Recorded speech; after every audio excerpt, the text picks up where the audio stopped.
Hello and welcome to the second ever episode of the Videostore Junkies podcast. We're back at the video store for another Friday night rental, and this week I'm looking for a change of pace from the gasoline-soaked action of Mad Max.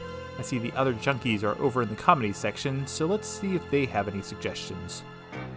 Coming this summer from Columbia Pictures, a movie that asks the question, would you buy a used car from this man? Here at New Deal Used Cars, we are stripping away inflation. We're taking off those high prices. Or this We man? have a group of immoral charlatans masquerading as businessmen. They will stoop to the lowest, Hold most it, Roy. Would you buy a used car from this man? Sign your name right on. Or from this man? I want you to look inside. No, I don't want to look inside. Oh, just get in the car. Get in there. That's right, this episode we're talking about something of a hidden gem, Robert Zemeckis' 1980 romp, Used Cars. How can a film created by Robert Zemeckis, Bob Gale, Steven Spielberg, and John Milius be considered a hidden gem? Well, the Video Store Junkies will discuss that and more on tonight's episode. Let's start by going around and introducing ourselves and just talking about how we first discovered this film and what our relationship with it is. And let's go down the alphabet this time and start with Alan. Okay, so my introduction to used cars, I was 16, so that would have been 1987. So I worked at Kmart when I was 16, and my boss, he was always saying some joke about something, and it's like, where did you hear that? And he would just keep saying used cars, and I was like, I gotta see this movie, and that's where he would always walk around saying Jesus Palomino. And I'm like, where did you get that? Used Cars. So I had to go watch Used Cars. So I watched it when I was 16. And that's all I got. Cool. I watched it when I was 16, and then I watched it again when I was 49. Did you? Yeah, that's a good gap. It'll be interesting to hear how it held up. Did you actually introduce yourself and say your name, or do you want to? You don't have to. I'm not sure, but I'm Okay. Alan Watkins. There you go. How about you, Bill? I'm not Alan Watkins. Oh, Best about the movie. introduction. So let's see. My first experience with used cars would have been a few years ago at the Carolina movie theater when they were doing some of their great retro horror things, and they showed the ad for it, and that triggered a memory of I remember when that movie came out. I think it was a week after Airplane. And so I was probably watching Airplane for about the third or fourth time when Used Cars came out. It turns out that this had one of the best screenings, early screenings that they in the history of the movie theater, the movie company. So Columbia is like the greatest test screening ever. They just saw money signs, so of course they pushed it a month ahead and released it without any good build up or ads, and it bombed, which shows that movie theaters are run by chimpanzees. They prove this over and over again. Not the smart chimpanzees that learn how to use tools to get termites, just the regular dumb poo-flinging chimpanzees. So I never saw this movie until you threw it out there. And so my first experience with the actual movie was last week. And I feel like I would have enjoyed it if I'd seen it back when I was, 20. I can do math. And I'm not sure if like people realize for a movie to have been out since 1980 and Bill Mulligan not to have seen it until 2020. It's actually the last one. I don't even have any words. First of all, I didn't even introduce myself, but I am Bill Mulligan, and that which explains a lot. And there's a lot of movies I haven't seen. People always like to say that. It's like, wow, I can't believe you haven't seen this movie. There's a lot of famous. I've never seen Forrest Gump. My wife forced me to watch Short Circuit a couple weeks ago because I had to watch. I know. I had to watch some other movie, and one of the characters was in it.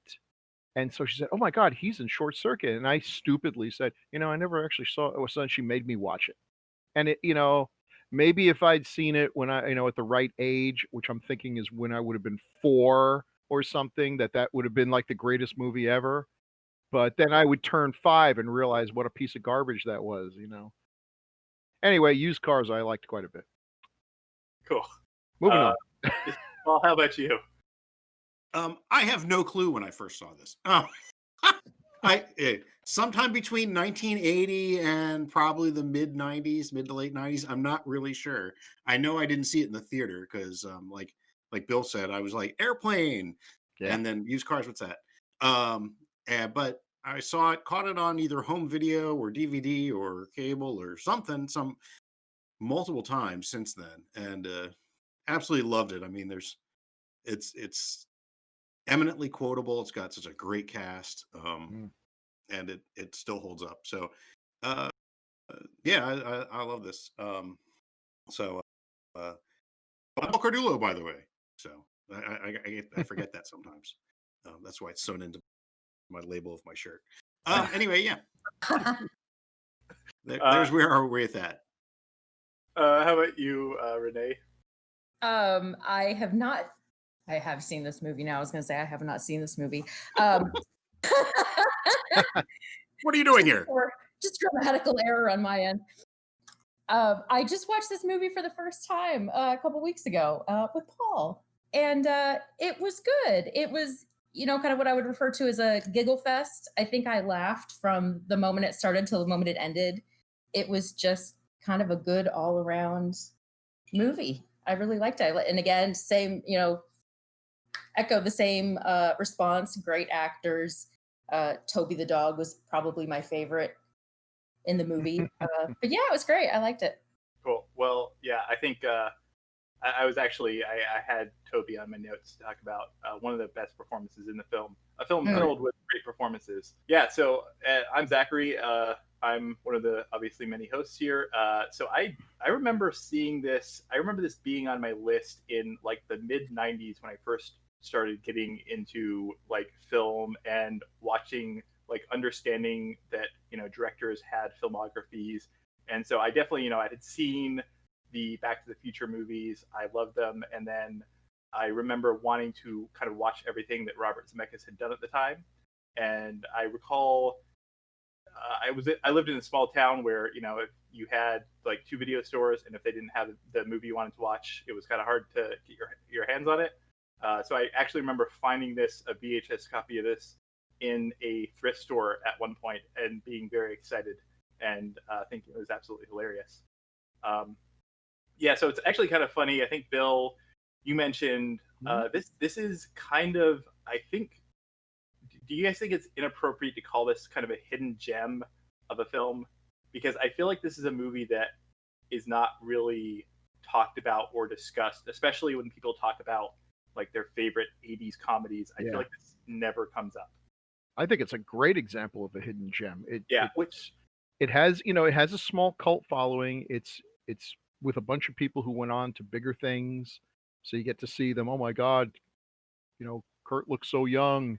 And Zemeckis went on to do a whole lot of good stuff. I mean, it's got a great pedigree, but no, it doesn't get mentioned very often. When you took great comedies of the 80s, you get the high points and everything, but this one will be mentioned by people who are kind of oh, don't forget Used Cars, underrated. They'll always put that in there. Yeah. It is underrated. It's not like it was unpopular. I think most of the reviews were pretty good. I think it did bomb, though. I think. I think financially it was a disaster. Underperformed for sure, especially since they were expecting so much from it. Because, the people who saw it loved it, but people didn't go see it, and that's marketing fail right there.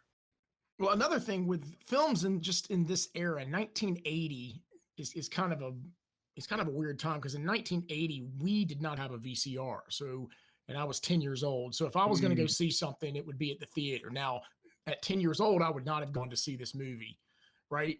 And I hope not. Yeah. This, if you sort of look at this is not really a movie that would be something that they could sort of, edit and put on, the broadcast TV that we had in the 82. So I that might be, when we talk about these hidden gems, I think there's probably a lot from this era just because of that. It's something that if you saw it, it had to be at the theater, and it didn't really come on TV after that. So if you were going to see it, you kind of had to have a VCR and know what you were looking for. Yeah. Well, so I think that there are a lot of, hidden gems that are kind of unknown, because if you go and look at them like, oh, this was directed by someone who never did anything else or whatever, the crazy thing to me is like Bill mentioned, the creative team behind this movie, and we'll kind of get into that like later, but like just reading off the kind of creative credits on this film. So you have Robert Zemeckis and Bob Gale writing it, who they were pretty much complete unknowns at the time. They had worked, and I think a lot of this movie came out of 1941, because a lot of the people involved in this film were actually involved in 1941, and I think the idea actually originally came from John Milius, who executively produced it, who also worked on 1941. But you have Zemeckis and Gale 5 years away from releasing Back to the Future, which would obviously kind of put them both on the map and was one of the biggest franchises of the 80s. You have Milius had he had a couple of screenplays and a couple of directorial credits already. But he was still a couple of years away from making some of my favorites, particularly Conan and Red Dawn. And then you have Steven Spielberg, executive producer, who obviously he was a huge force in Hollywood in 1980, but he was still a few years away from actually being like one of the biggest kind of creative forces in the industry. Because I mean, this was still a year before Raiders, 2 years before E.T. So he had a couple of hits. He had just come off of 1941, which was not a huge hit. It was kind of like his first dud. But I don't know. It's just crazy to me that still with those people involved, this still seems to be a movie that, yeah, like you said, is maybe a cult film at best. Lots of people in this movie, lots of great actors. So do we want to get into kind of some of our favorite roles and our favorite characters? And like I think someone said, there are so many good lines in this movie, and I think that the script obviously has a lot of good lines. I think that obviously a lot of it is the actors in the movie do a great job of. I mean, we'll probably save Kurt Russell for last, because I kind of want to talk about him. There's a lot to say about him. Does anyone else want to? I guess we can kind of go down and just talk about like our favorite characters and actors. And one thing I wanted to bring up before we went there is how I said that this was not the kind of movie that you would probably see on TV. When I was looking it up, they did make a version apparently that came out in 1985 where they edited 7 minutes and were able to show it on TV. Yeah, but it would lose a lot. Yeah, I know that it would lose a lot. There was I know there's at least like one line. I was listening to the commentary before, and they said, for instance, Garrett Graham, just even when he just yells out Jesus Christ, they have it recorded as cheese and rice, and cheese and rice, really cheesy, like really bad, yeah. But yeah, so much of this would. I love, I kind of miss that. Now that we can pretty much show anything we want on network TV and say whatever we feel like it, I really do miss that cheese and rice. Brother trucker, whatever they would come up with to get away with. You should watch the Good Place. Oh, well, yeah. Not that we ever go off on tangents, but Paul may remember this. We went, and Bill, you were there. We went to remember we went to Horror Find, and I didn't even know who PJ Sparks was. You remember this, Paul? PJ Souls, maybe? That's what you're talking about? Yeah. Who the hell is PJ Souls? A porn actor. Anyway, that's okay. If he didn't know who he was, she is either. Sure you don't. Paul was trying to describe me like who she was in the movie, and for some reason, this is in front of her. She and I were both trying to describe it to Alan. Well, so, yeah. Paul said she's the one that was topless in the bed, and I said, "There's nudity in Halloween." Because I had never seen. I realized I had never seen the actual movie, the whole movie. I had seen it on TV like 10 times, and of course they edited that out. But the other tangent, real quick. You went on a tangent while going on a tangent. That's great. Right. It was AMC or Sci-Fi or somebody. This was back in like the early 2000s. They sort of stopped cutting things out of movies, and they went through and they just kind of blurred stuff. Oh yeah, and I love that so much more because it's like you got to see every scene. Something they wanted to cut out, instead of cutting it out, they just blurred it so that you sort of got that continuity with whatever the movie was. So it was like Cops, where they would just blur something. Right, if somebody was getting out of the shower, or like that's the scene I remember. I don't remember them ever showing Halloween, but in Halloween they would have shown that full scene. It's just they would have blurred out, the part that they couldn't show. They should have just had little floating bars. That would have been better. Yeah, well, I mean, and this is actually, interestingly enough, this was Zemeckis' second film, his first R-rated film, and the only R-rated film he would direct for like 20 years. So what was his first film? His first film was actually another movie that he had worked with Bob. Well, I mean, his second movie he directed, I think he had written, he had worked on 1941 as a writer, but his first actual directorial debut was some movie that I had never heard of called "I Want to Hold Your Hand." Oh, I know that one. Yeah. Oh, yeah. It was about the Beatles. It was about wasn't it about some? Yeah, it was about the Ed Sullivan Show. Right. Yeah. Huh. That's interesting. I'm amazed all these people had worked on 1941 and got to ever work again, because that movie lost a fortune. Well, to be talk fair, about bombs. Yeah, I think they had started on this one before, because 1941 had come out the year before. Lucky break. So yeah, it was probably already in production by the time the studio realized that 1941 was not the hit that they expected from the director of Jaws. Right. There's a lesson to learn, folks. When you got one under your belt, jump. Do not take a break. Jump into the next one, because you don't know what's going to happen. They would have fired these guys on the spot after losing all that money, but luckily they went on to, lose money with this one too. But then Romancing the Stone. So Romancing the Stone, and then 4 years later they let him direct another movie, and with one of the worst titles in the history of movies, and yet a good movie that made a lot of money. So, well, it's funny because apparently they also blamed the title of Used Cars for some of its failure, but. Yeah, they blame. Listen, let me tell you something about these sons of bitches. Let me go off on a tangent here. These social disease criminals here, they will blame everyone and everything for the lamest reasons for the failure of films that they market poorly. So John Carter of Mars, all right, it should have been a monster hit. Good movie, great pedigree. I mean, everything going for it. And then they came out with Mars Needs Moms, and the movie died at the box office. So in a great panic, they got their heads together, and it's like, well, is there a good reason why Mars Needs Moms died at the box office? I've got it. It must be the name Mars. People don't like Mars. Throughout human history, humans have always had a grudge against Mars. So we're going to take John Carter of Mars and just take it off. It's just going to be John Carter, because that's going to put asses in seats. John Carter, like we're supposed to know who the hell that is.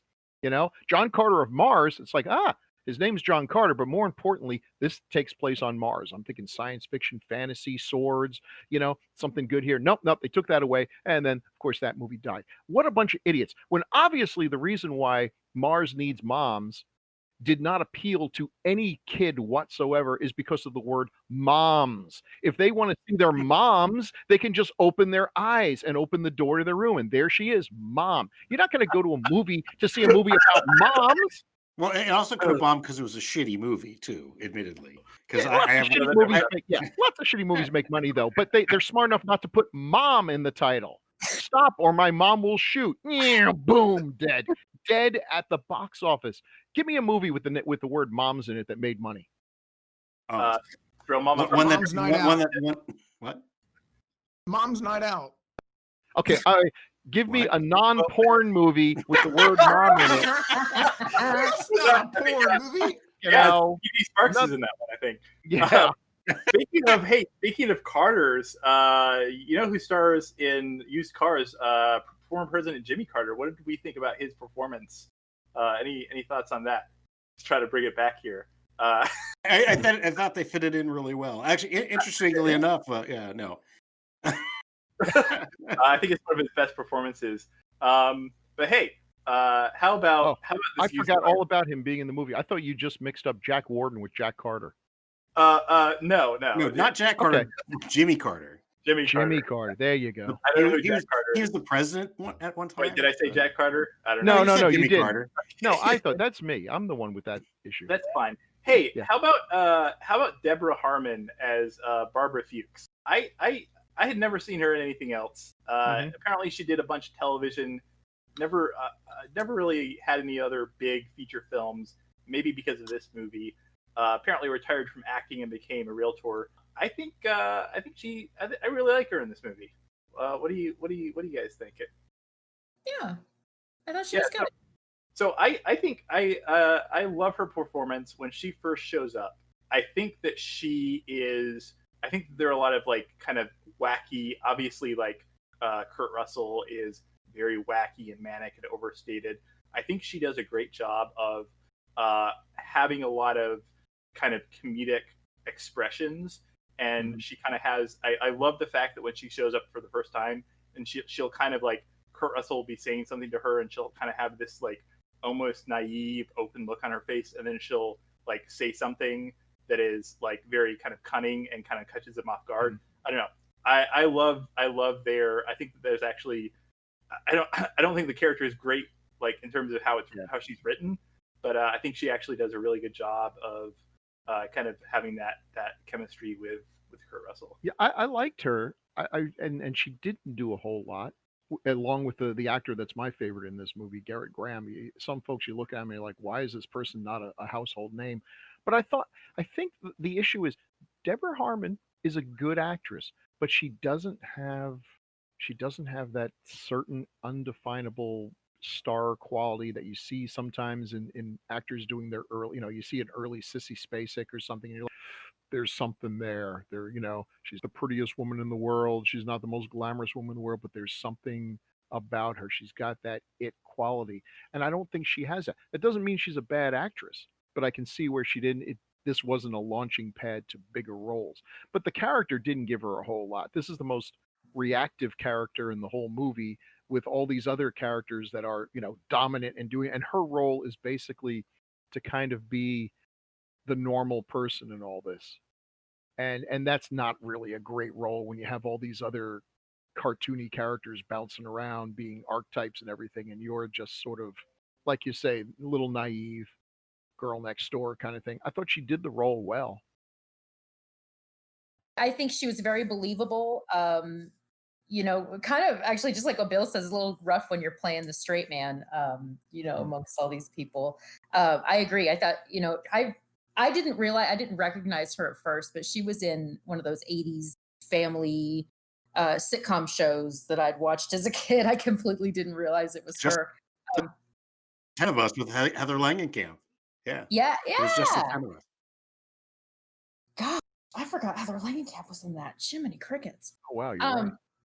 Yeah. Yeah, I thought she did a good job. I thought she was very, and maybe that's the problem is she is a good actress to the point that, she did her job and she did it well. So she didn't really stand out significantly. Alan, I saw this movie. I think that's the one thing with I saw the movie in probably about 1987 or 1988, and then again, of course, a few weeks ago in 2020.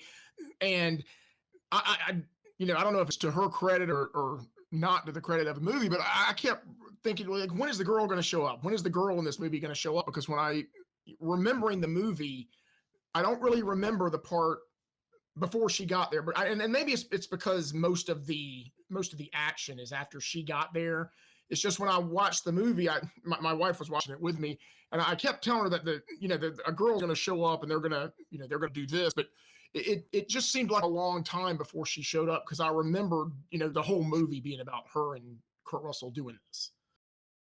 It was pretty far into the film that she shows up, which also kind of brings up a point that, one thing with comedies is sometimes they don't age very well. This one I think has aged actually really well. There weren't that many cringy moments of, oh my God, that's, there wasn't like a lot of homophobia. There really wasn't any, or actually wasn't any. There wasn't any really racist jokes that much. But in terms of women, she's pretty much the only female character that's not there either as a stripper or as just a throwaway gag while they're driving. Otherwise, there are no female characters in this, and she's not definitely strongly written. So it kind of brings up that point in terms of it just kind of shows up that point of sometimes comedies don't age very well. But that said, this one doesn't have that many of those really cringy moments, aside from being, especially for raunchy comedies. It's funny. It's like there's some nudity, but it's not. It's Mhm. it's not as cringy as something, say, like The Revenge of the Nerds, where you go, "Oh, Oh look, it's God, rapey." yeah. It's not really. Oh So yeah. it's Talk about not aging well. Yeah. anyway. Yeah. Yeah, no, it's interesting though So that you mentioned. Oh, sorry. Go ahead. right. So I think this one aged really well, aside from the fact that Sorry, Paul, you're breaking Yeah. up. I was Paul just saying, I Hager. was just kind of Yeah, robot. beating a dead horse and saying how the female characters. I mean, No, that's she's fine. one of the main Yeah, characters, and she's kind of under. that seems Oh, better. sorry. No, I. How's this? I blame my son for Oh streaming yeah, stuff. That's definitely how blame this your is. son. Kick him out of the house. Jeez. Get him out of there.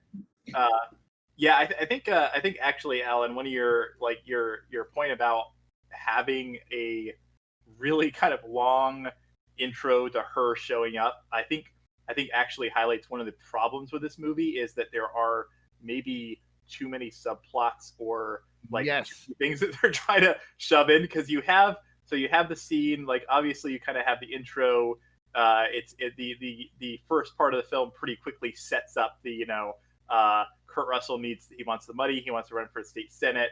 The brother, the brother who owns the lot doesn't want the other brother to get it. Yeah, great, perfect. They said that in like the first 5 minutes, and then you get eventually you get to the finding out that the brothers, she's called him, great, and then he gets killed, great, and then it's like, I don't know, another 15 or 20 minutes before she actually shows up, and I don't know. It's something that we can probably talk about a little bit later. We can get to kind of the structure of the film. I think that's interesting that you brought that up, because I had the same experience where I was like, I remembered that scene, and I kept waiting for it to happen. I was like, there seems to be a lot of like other stuff happening before she shows up, which is kind of like the main plot of the movie. But yeah.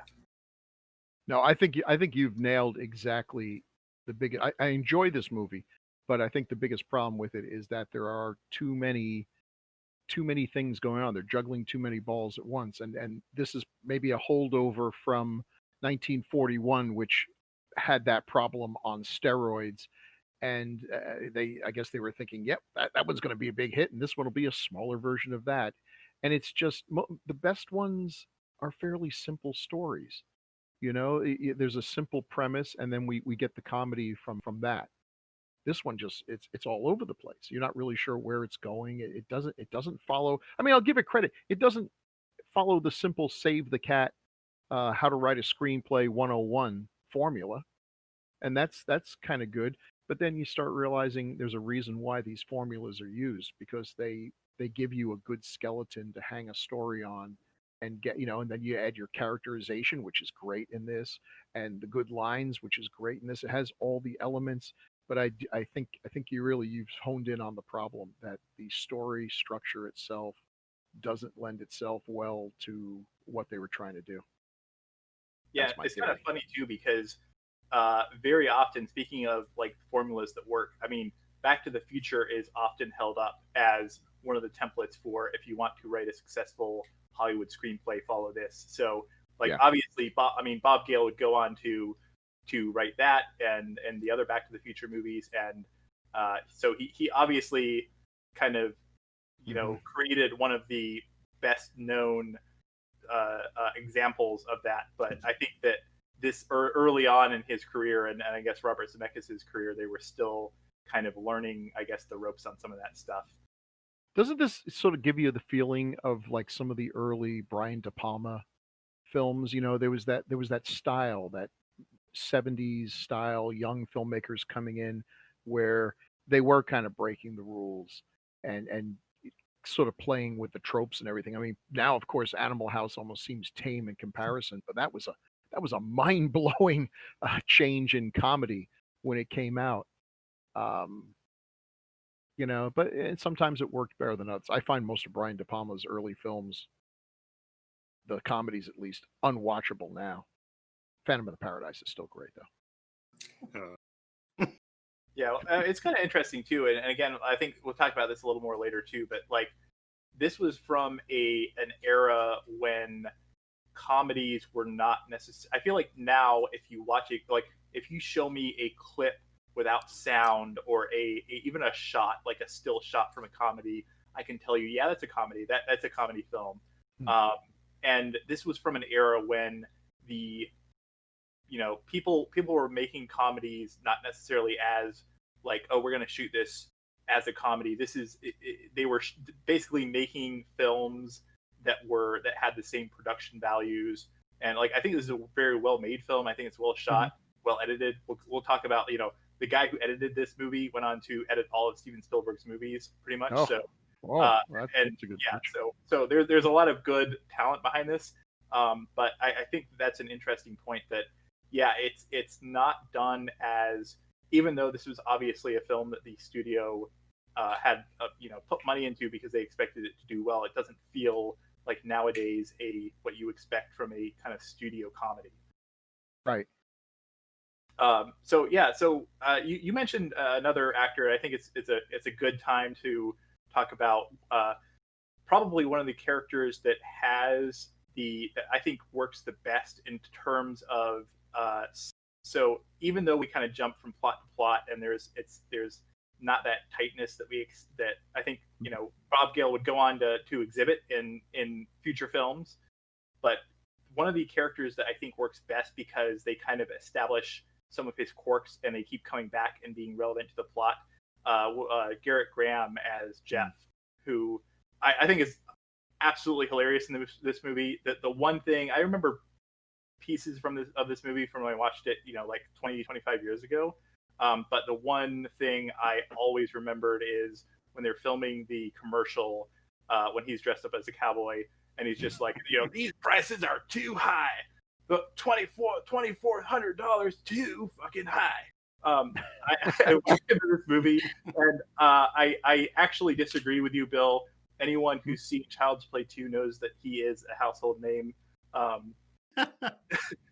But yeah, he was also in Parker Lewis Can't Lose too. He was the principal. No, he was the principal. Was one of the teachers. Parker Lewis Can't Lose. Oh, wait, a Ferris Bueller knockoff. That's like, oh my god! And it did much better than the Ferris Bueller TV show. There you go. Yeah. And it gave us Core Nemec. So there. Yeah. Garrett Graham has been in tons of stuff, but most importantly, he was in Chopping Mall. He was in Chud 2, Bud the Chud, and he was in Child's Play 2. So I think he obviously had a very no. Listen, I would shake this man's hand and get his autograph because he played Beef in Phantom of the Paradise and he was great. But I just say this guy had range.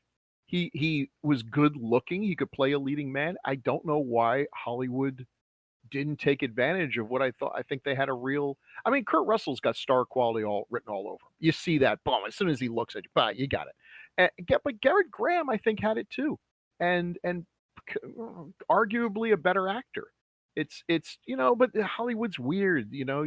Some people with absolutely no talent whatsoever get lucky and get a franchise going, and then some people with a whole lot of talent are making fucking Chud 2. Are you kidding me? Chud 2? Apparently, now I've never seen it, but no. My God! Chud 2, Bud the Chud. Apparently, he played the titular role of Bud the Chud. So, and he was also in Philadelphia Experiment 2 and My Girl 2. So apparently, he's just really successful at starring in second sequel. He's been in a couple of things where he was uncredited too. Like I looked him up, and he was in an episode of Seinfeld as an uncredited clown, which is sort of a weird, thing to show up. And apparently he also did a voice uncredited for The Little Mermaid. I don't know which one. He was a voice of the critic. Oh yeah, he was. Yeah, but I'll bet he wishes his role in Philadelphia Experiment 2 was uncredited. Well, apparently he was a bit of a pain in the butt to work with because I was listening to the commentary track which had Bob Gale and Robert Zemeckis. Oh, really? And Kurt Russell, yeah. And they said there's one scene when they had just finished burying Jack Warden, and Jack Warden comes over and is talking to him and asking where his brother went. And Garrett Graham didn't have any lines for that scene, but Garrett Graham insisted to have lines. So Robert Zemeckis said, well, just repeat everything Kurt Russell says. and Kurt Russell was getting pissed off, and Jack Warden got pissed off, and Jack Warden actually said, out of character, he said, "What are you, a fucking parrot?" And they loved that so much they left it in the movie. That's great because that scene is wonderful. Yeah. So he's apparently that was just because he was being. He was right though. It was a good line. Oh, yeah. Well. No, and I think the great thing about, like I was mentioning, like the great thing about this character, there are some through lines that definitely work. And that the whole thing about his character is that he's superstitious. He won't get into a red car. But I love the scene where like that pays off later at the end. Obviously, when he has the whole the car that was painted blue, but it's actually red, and he realizes it, but he finally overcomes his fear. But I think the actual like my favorite part with him is when they're in the bar, and Kurt Russell is, I guess he put all of his money on the one team to win, and they're losing, and he starts like the mechanic just kind of nods at him, and then he just like starts pouring out salt, and like he tries to crawl under a ladder, and I don't know, it's kind of a surreal scene because then it actually the team starts losing, and Kurt Russell wins, and I don't know, I think that's actually one of the best written, kind of like bringing the quirks of the character full circle. Yeah. Hey, I've got some notes written down here. It says here, do we have a natural gas leak in my house, or did I just see Lenny and Squiggy show up in this movie? Yeah, no. Do you want to move on to? Well, just no, Lenny and Squiggy. I don't know if that means anything to anybody at all, but see, there was a show called. How can it not? Yes. Laverne and Shirley. I was going to say Mork and Mindy. Laverne and Shirley. There was also a show called Mork and Mindy, though. Yeah, there was. Which was also both spin-offs from Happy Days, believe it or not. Yeah, yeah. Strangely enough. And these two guys who, every show, they have their cast, and then they have these characters that were supposed to be kind of like one-offs, and then the audience just cheers every time they show off. And it was Lenny and Squiggy, these two creepy guys who lived in the basement and would show up, and as soon as they walked in the door, hello, and so David Lander was I think Squiggy. He was Squiggy. Yeah. So I always figured that was like he was putting on a gag or something. He didn't really talk that way, but he pretty much talks the same way in this movie. So maybe that's how he talks. He made it work for him. Yeah, no, so the other actor that you're talking about is one of my favorites, even though he's not in here for a whole lot. I absolutely adore everything he does. Michael McKean, who is the technician who the other guy puts the pacemaker in. I feel like I could probably talk about Michael McKean for about half an hour here. I won't. Has he ever been bad in anything? I don't. Never. So he I mean, obviously he was in Spinal Tap. He was in A Mighty Wind. He's been in just tons and tons of stuff. He was in Clue. He is also. I've recently been rewatching the entire series of the X-Files, and he's in one of my favorite kind of two-parters where he switches bodies with Mulder, and he's just so amazing. I don't have a whole lot to say about him in this movie because he's only there for a few scenes, but he's one of those actors I think I always just can't help but laughing when he shows up. Yeah. Definitely. Go ahead, Renee. Were you saying something? Just definitely. That's it. I agree. Oh, no, you also saw him in Planes, Trains, and Automobiles as probably the most serious character that he has ever played. He's the cop that pulls John Candy over. Oh yeah. Oh yeah. Huh.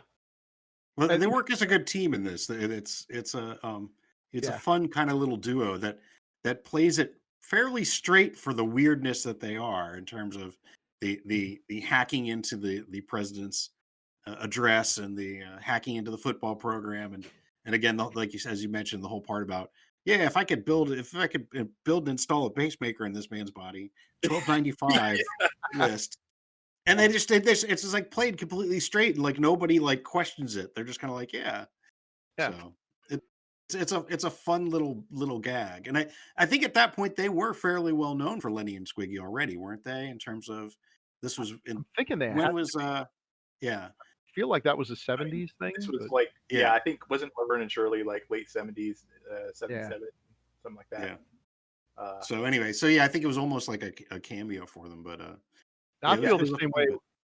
when I see Joe Flaherty show up, because Joe Flaherty was one of the SCTV people, and Oh yeah. I loved SCTV. Well, yeah. So let's talk about Joe Flaherty again. Doesn't have a huge role in this movie. I again like whenever he shows up in anything, I just love him. I actually knew him. So SCTV was a little before my time, but I know him, or I originally saw him on one of my favorite TV shows of all time, which only lasted a single season. But he was the dad on Freaks and Geeks. Oh, Oh, okay. Oh, that's right. And that's where I always remember him from. I love him in this movie. He's doesn't have a huge role, but he's kind of plays it straight the whole time. But he's one of those other actors that I just every time I see him, I just can't help but light up. Oh, he really shines in the courtroom scene in this too. I think that's his moment of glory. What's interesting is it was originally supposed to be John Candy, but John Candy's agent double booked him. So yeah. Although he double booked him with I guess what was it 1941, right? So either way. Yeah. He chose poorly. Yeah. No, it's actually interesting too because I had originally we were going to record this episode a while ago, and after I watched the movie, I went on a Zemeckis kick and I went and rewatched the Back to the Future trilogy for the first time in probably like 20 years. And actually, I forgot to mention, but there are a couple of interesting cameos. If it's a kind of a blink and you missed it, but Deborah Harmon is actually in the very first scene when Marty is in the lab, and you see on the TV there's a newscaster talking about this stolen plutonium, and that is actually Deborah Harmon. Oh wow, cool. I don't think she's actually credited. I wouldn't have recognized her if I hadn't just watched Used Cars. But then Joe Flaherty, pivotal role in Back to the Future 2 for the cliffhanger. He's the one who delivers the telegram from Doc in 1885. wow. Yeah. So a couple of actors. There are actually a few others that I'll mention that again, like I was like, oh my gosh, I never realized those people were in here. Right.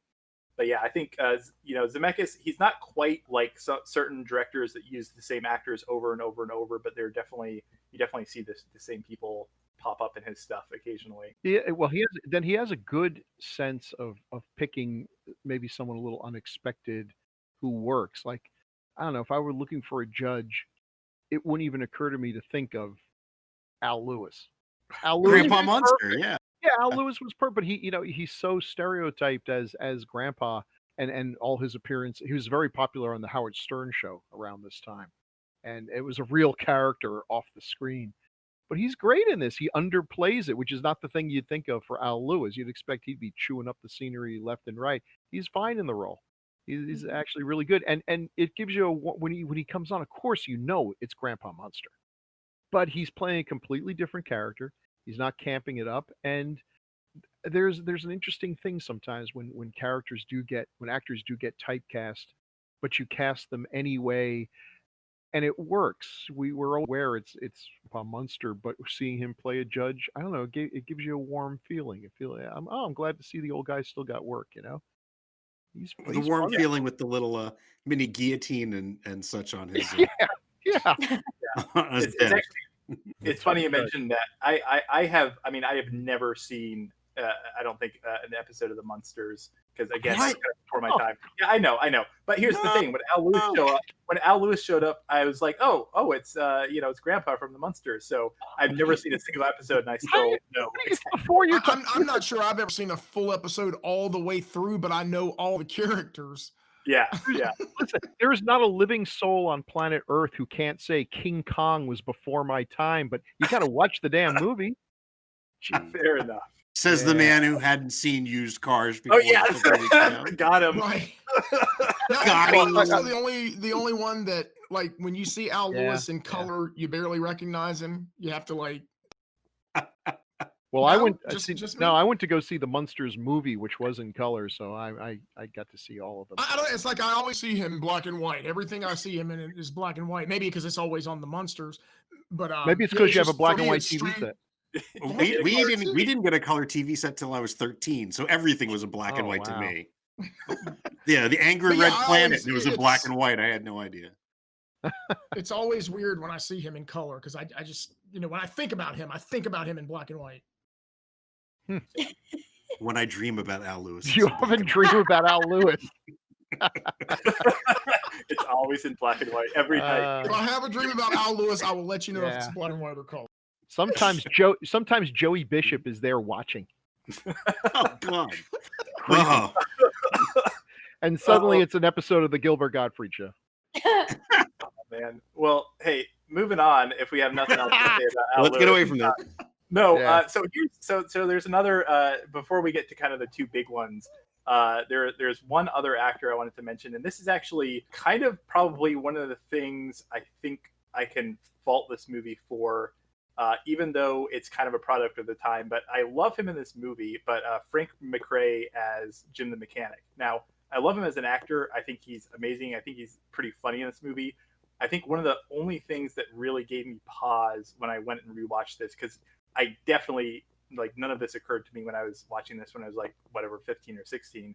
But I think one of the problematic things with watching this movie now is the fact that there are very few characters in this movie who aren't white, and pretty much all of them are kind of played as or written as racial caricatures. So I don't know. That was the one thing I kind of wanted to mention. I know and it's definitely not I don't think it's badly intentioned. I definitely obviously Steven Spielberg and Robert Zemeckis. I don't look back and say oh man, they obviously were just trying to be overtly racist. But I think it's more the product of the times, and the people making the movie probably obviously weren't thinking about those things 40 years ago. Yeah, and let's keep something in mind. Back to it. Oh. And I was just going to say, times have changed, and we're so much more progressive, and nowadays, a great actor like him can look forward to his next project, 2021's The 500-Foot Sister. Well, right. Well, actually, I want to kind of go back to this because we're patting ourselves on the back here. I want to go back to this because this is something I'd kind of mentioned before, which is that a lot of comedies don't age very well. I still think this one did. There's a few racial things. Actually, I didn't think that his character was really played that much like a racial stereotype. I took it more as he was the laid back mechanic. In fact, there weren't that many things where I didn't think they were doing step and fetch it kind of role or anything like that with him. Definitely not. I think he might have been a little underwritten, but I felt like that character wasn't written as, here's we're gonna write him as a black guy and we're gonna have him be the only part that kind of stands out in my head is you could arguably, if you want to argue, as we all do, as offensive is that he kind of played the threatening black man trying to get people to buy cars and stuff. But that's kind of in keeping with the rest of the movie. I mean, everybody was using what they got. On the grand scale of things, that doesn't. He was dressed as high prices. Killing a dog, I mean, he was. That's what I'm saying. But I mean, there are a few little things here and there, like the teenage kids that were driving. There's one group of African American kids, and there's one scene.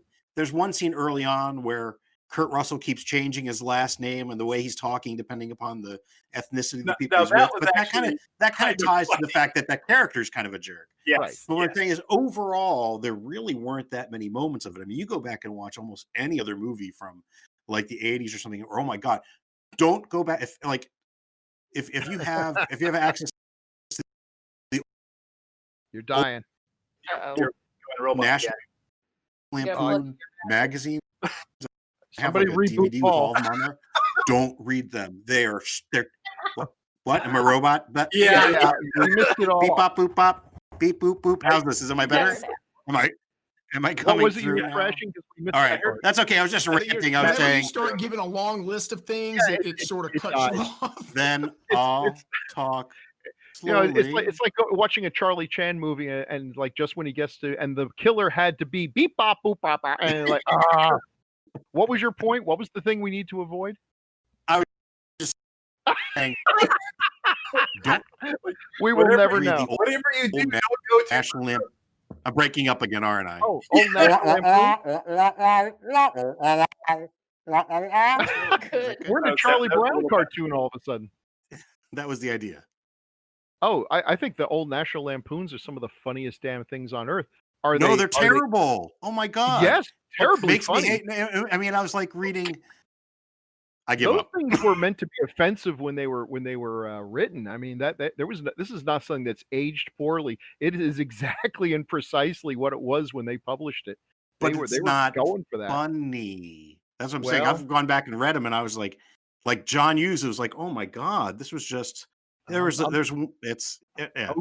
OC and Stiggs is one of the funniest things ever written and made one of the worst movies ever made. But I think they're hysterically funny. But you know have to be read on the understanding that this is not approved. I wouldn't read it out loud to a class of high schoolers.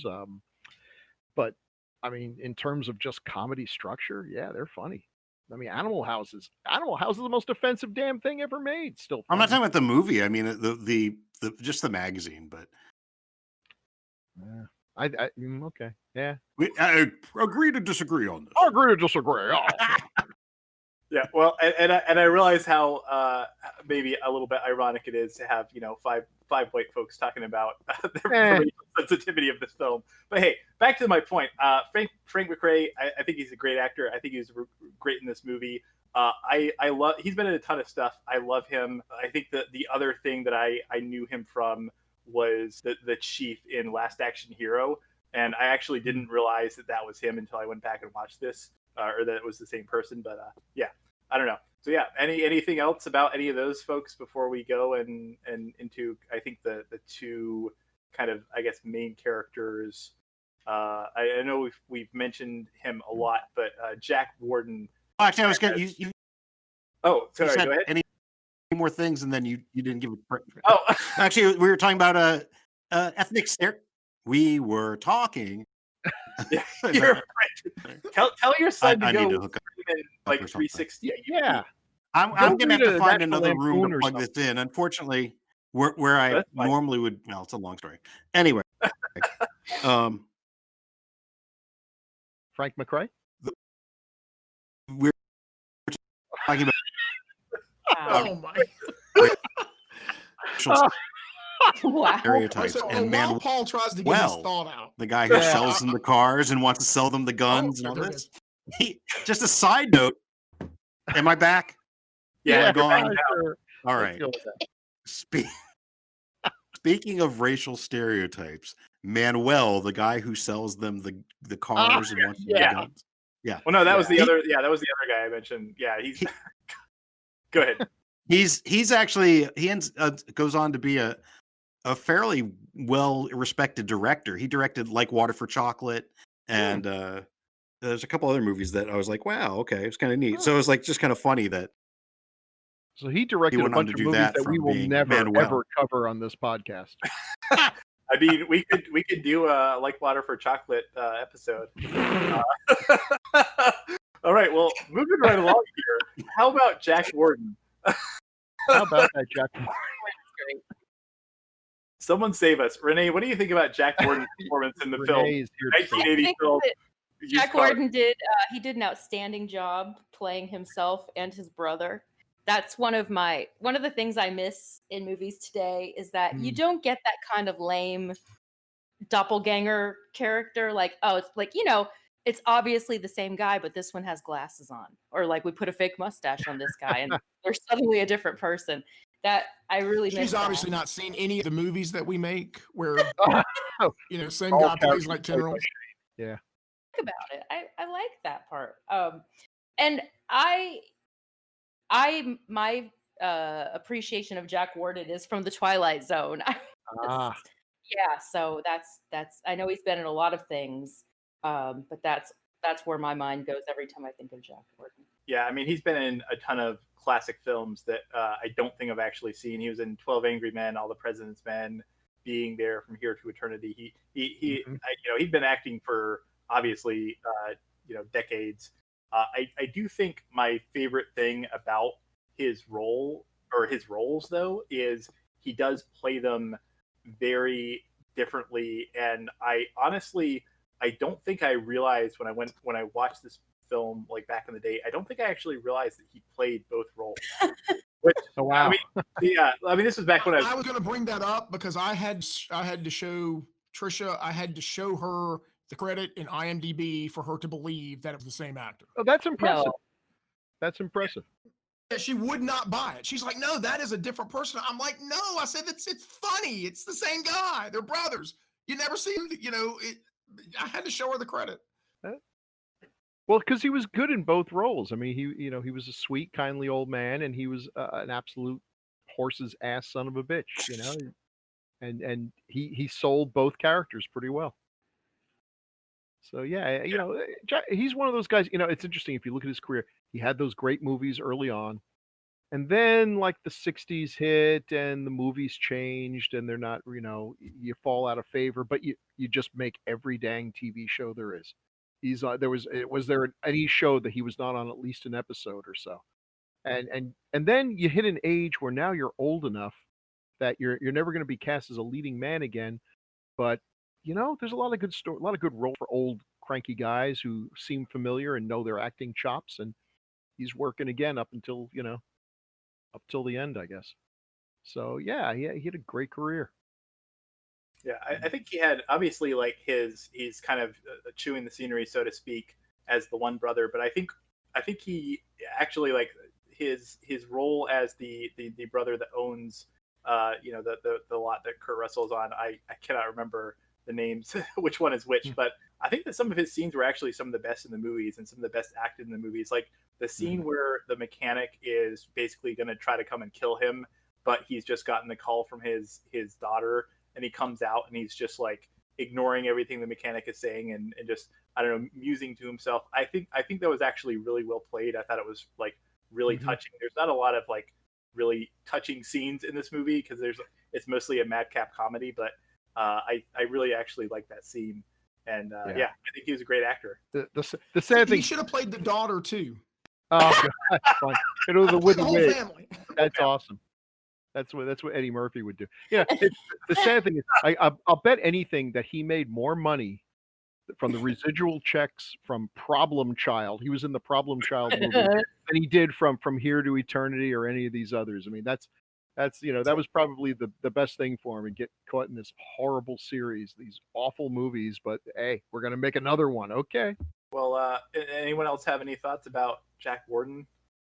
Okay. Can you actually hear me now? Oh yeah. Wow. Well, because I pulled the computer across to another room. Yeah, you and sound actually great. Plugged in wired, though I'm sitting on the floor. Okay. Your discomfort is irrelevant to me as long as we can hear you.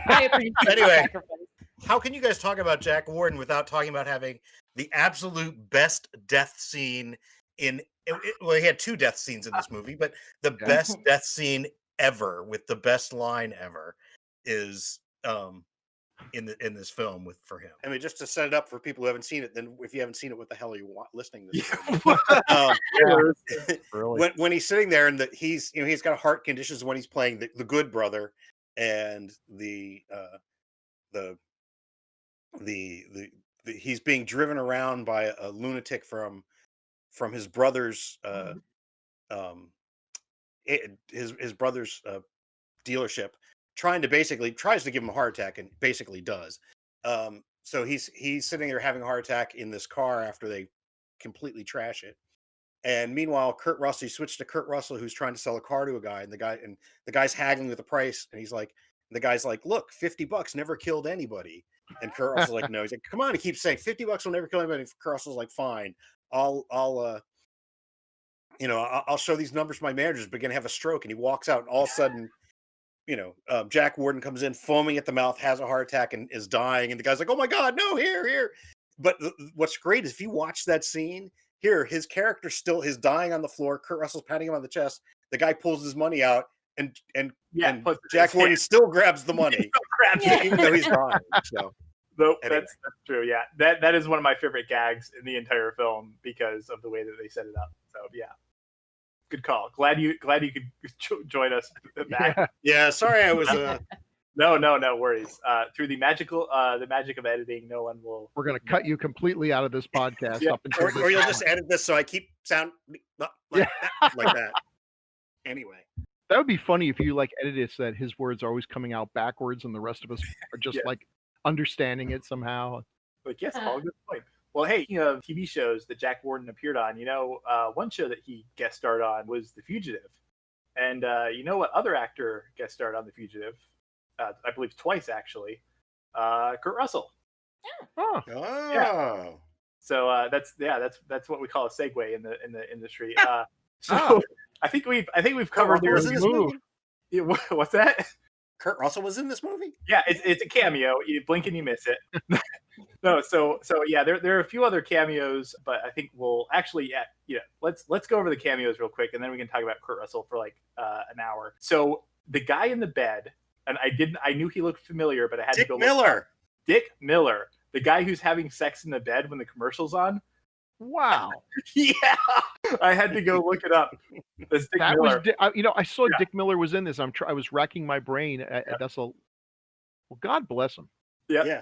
And anyone who's listening, and Dick Miller has been in like a billion things, but I will always remember him. I think his favorite scene for me is always the gun salesman in the Terminator.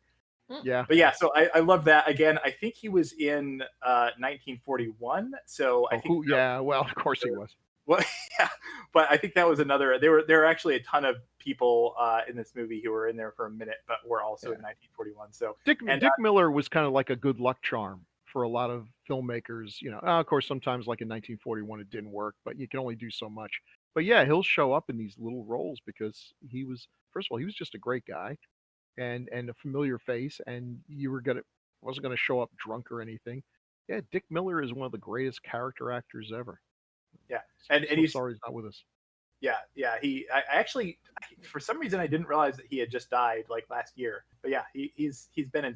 He's in Gremlins, The Howling. But yeah, two other cameos that again I would not have noticed these if it wasn't for watching them in such close proximity. But the girl at the end where she's in the car with the instructor, Wendy Jo Sperber. Mm-hmm. Yeah, Wendy Jo Sperber, and the guy, one of the kids, the other kids, the guy who's driving one of the cars. It's actually the car that Kurt Russell falls into during the whole chase scene. Mark McClure. So both Marty McFly's siblings in Back to the Future. Oh my God! Yeah. Holy crap! Well, I knew about Wendy Jo Sperber. I didn't know the other guy. Oh, that's cool. Yep. And apparently, I didn't realize Mark McClure actually, because I went and looked him up. He'd also, I guess it's kind of weird that he has a small cameo in this because he had also been in Superman 2 years before as Jimmy Olsen, and he actually played him in the sequel as well. So. Oh yeah. Yeah, I don't know if I don't think he had like a huge career, but after this or after Back to the Future. But yeah, I love the fact that they show up. They show up in this, and then in Back to the Future. But hey, Kurt Russell, what I love him, hate him. What do we think? Is there someone who hates Kurt Russell? I was just gonna say, who hates Kurt Russell? I have a lot of things to say about Kurt Russell. The first, a lot of things about him as an actor, his career. The one thing I want to ask at the top, and because this is like one of those random things one of those random thoughts I had when I was watching this. When he goes into his like salesman spiel and he's like talking really fast, he's like, "Hey, it's $2,400. Come on, it's good for the kids, good for the family." You know that whole thing when he kind of goes into that fast talking spiel. Is it me, or is he not channeling Dan Aykroyd in this movie? I think it's you. It's me. Okay, cool. Moving on. I'm gonna go with it's you. Yeah. No, it could be, but man, I could see that, but I never really picked that up. But I could see you saying that. Fair enough. And maybe I was just making the connection because of Dan Aykroyd's kind of has connections to Steven Spielberg, obviously. But yeah, hey, Kurt Russell. Here's my question: why? I mean, Kurt Russell had a pretty big career. He actually did a number of comedies, but I think none of them really did that well. He did a number of action films, obviously. Yeah. Excuse me, the computer wore tennis shoes? Wore tennis shoes? I was just going to say that, yeah. What the hell is wrong with you? What was the one about the TV executive with the chimp? There was that one. There was he did several as Dexter Riley. Was it Dexter Riley? So yeah. What are you talking about, boy? Okay. No, I'm talking about as when he got into his adult years. Obviously, Russell had been. I mean, he'd been acting since he was, I think Jungle Boy, 12. He had been. I mean, he'd been acting since the 60s. But I feel like so. Here's the thing, though. Here's my point.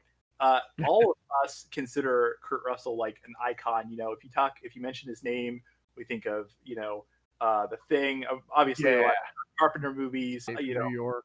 Escape from New York. I also think of like Stargate, Big Trouble in Little China. Big Trouble in Little China. But I feel like if you go back and actually look at, and I think that he's still considered a star, obviously, and obviously he's married to Goldie Hawn. He was a Hollywood actor, but I feel like if you go back and look, it seems like, because I was kind of like looking back at just like numbers wise, because we were talking about how this film did financially, and I went back and was kind of looking at like, okay, well, over his career, and he didn't have a lot of bombs, but he also didn't have a lot of like huge massive hits. Like in the 80s, Stallone had Rocky and Rambo, obviously. Schwarzenegger had the Terminator. You had Bruce Willis had Die Hard, but it feels like Kurt Russell I'm wondering if that's why Kurt Russell never really had that massive mainstream breakout hit that really made him like one of the top action heroes of the 80s, which again, like the people on this and listening to this probably are like, what? Like, of course he's one of the top action heroes. But I don't know. If you look at his numbers, I feel like, I don't know, he feels like he never reached his full potential just commercially. Am I crazy? Thoughts on that? Well, okay. Here, let me just also keep in mind his career may have also been completely different if he had actually gotten the role in Star Wars as Han Solo. So that's another thing. Like, is that had been?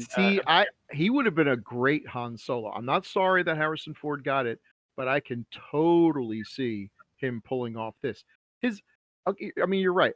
Some of his best movies, The Thing was a bomb. Big Trouble in Little China was a bomb. He's not an actor who can open a movie. All right. He's not an actor where people are like, oh my God, it's a Kurt Russell movie, we got to go. But he is an actor where, oh wow, Kurt Russell's in this.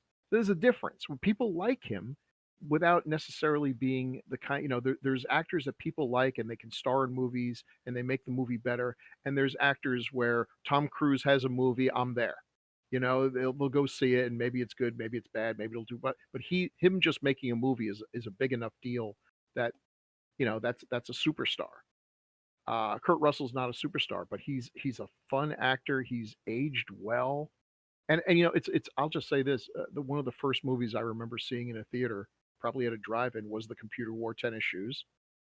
One of the greatest experiences of my life was watching The Thing on opening night, and quite frankly, if I died the day after watching Bone Tomahawk, I think that would be a pretty good arc. No, yeah, I think the point you kind of make is that he's one of those few actors who transitioned not just from child star to teen, but child to teen to adult to older, and yeah. And I mean, it might not have like you might not be able to draw like this high line all the way through, like, but he's had not just a second act, but a third and a fourth act in terms of his career, and he's well respected. And I mean, so yeah, he's gone from being, playing Jungle Boy on Gilligan's Island to playing, Dexter Riley for Disney to Charles Whitman in The Deadly Tower to Elvis to Snake Plissken to so yeah, he's iconic now. He's iconic. If you were going to make Death Proof, and you need an actor to play Stuntman Mike, if not Kurt Russell, who exactly would you have cast? Right. I think it is interesting. He has had kind of a resurgence in the last like 10 or 15 years. As much as I dislike him as a director, I think that Quentin Tarantino is probably to credit for some of that, because obviously he put him in. For a second, I thought you meant how much you disliked Kurt Russell as a director. Yeah, I was like, what the hell did he direct? I was just going to ask the same thing. Did he do Captain Ron? I was like, oh. No, but what are your thoughts on Kurt Russell, Renee? Oh, what's there to say about Kurt Russell that you guys haven't already said? No, but really, I mean, aside from all of his body of work, I just appreciate him as a human being, Mm. having stepped into the relationship with Goldie Hawn and taking on her kids, and the way that Kate Hudson refers to him Yeah. really as her father. I think it just, it just goes to show that he's probably just a good dude, which is, difficult to find in a lot of ways, It is. especially in Hollywood. Oh yeah. So, yeah, good guy, good Yeah. actor. Yeah, I was happy to see him show up in like, say, the Guardians of the Galaxy's trailers. I Oh never saw yeah. the movie, but I was Oh, you happy never to saw see him. what? It's good. It's really good. And he actually does a good job with one of Marvel's lamest villains. Yeah. Ego is nobody's favorite villain, but It's he does a also great job with. it's also a good throwback if you are a fan of Kurt Russell's like entire body of work, because they do the I guess the flashback to the 80s, and they kind of de-age Yeah. him. It does actually. Oh, We finally reached the point where that technology can actually de-age someone, and it's not uncanny valley. It does feel like you're almost watching a lost young Kurt Russell film. Mm. Yeah. So what do we think about him in Used Cars? Like I said, he's obviously done comedy. He's done action. I think he's probably best known as kind of an action actor or a dramatic actor, but I think that he is possibly underrated as a comedic actor. And I think that he actually has, I don't want to say range in this movie, but I think that he plays, almost the Han Solo-esque. He's kind of a scumbag, but he's also like not to the point where he's reprehensible. He's kind of lovable. Obviously, in the end he's going to save the day and he's going to Sure. kind of come through. But I don't know. What do you guys think of like Kurt Russell, the comedian? I thought it was good. I think he was funny. I think he carried it off really well, and especially with it drove me crazy. That her father had died, and he's not telling her that her father had died, and in real life, that's awful. It's reprehensible. But he kind of managed to get away with it, and you really didn't hate him. So yeah, and he had those moments where you could kind of, you felt like he had that wearing on him a little bit. You could see it in his face. So I think he did a pretty good job going both sides of the spectrum. Yeah, I mean, if there's one subplot, I guess it was integral to the film, but it was also that whole subplot was a little stretched a little thin, because you have like all the scenes where he's trying to like stop her from finding out about her dad, and then also trying to stop her from finding out about the commercial that they're shooting. And it was I don't know. I felt like talking about the structure of the film, it was a little repetitious, but I still feel like he had pretty good chemistry. Yeah. Yeah, I mean, he took a character that could have just been so slimy and so terrible, and that you just hate him, and instead, it's like you said, it's the lovable rogue, but he is a scumbag, except for, like you said, like Renee, you pointed out, when he's having that kind of pangs of consciousness with